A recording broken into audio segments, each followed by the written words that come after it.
How to clear all previous activity on Instagram. Hello everyone, welcome back to our channel.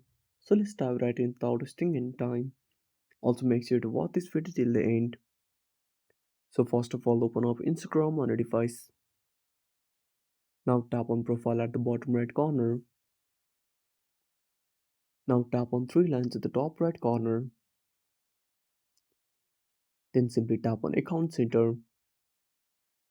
Now wait for some time. Now under account settings, simply tap on your information and permissions.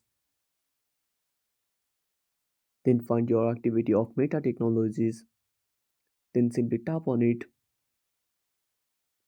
Now tap on clear previous activity. Now tap on clear. Again tap on clear. And that's it. Thanks for watching.